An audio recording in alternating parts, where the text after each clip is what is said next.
నమస్తే అండి. నా పేరు మెంటల్ శ్రీనివాస్. నేను చెప్పేది చేసేది నిజం. సమాజం కరెక్ట్గా ఒకే దారిలో నడవాలంటే ముగ్గురు కరెక్ట్గా ఉండాలి. ఒకళ్ళు ఐఏఎస్ ఆఫీసరు, 2 ఐపీఎస్ ఆఫీసరు, 3 న్యాయవాదులు.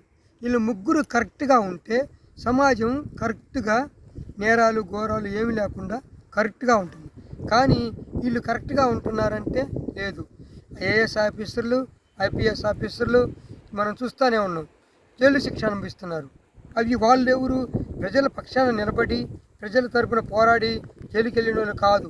రాజకీయ నాయకులు తరపున వాళ్ళకి స్వలాభం కోసం రాజకీయ నాయకులు చెప్పింది చేస్తూ వాళ్ళ స్వలాభం కోసం వీళ్ళ స్వలాభం కోసం ప్రజల ఆస్తుల్ని దోచుకోవటానికి వాళ్ళు మామూలుగా అక్రమంలో పెట్టిన జీవోల్ని అమలు చేస్తూ వీళ్ళు జైలు పాలయ్యారు.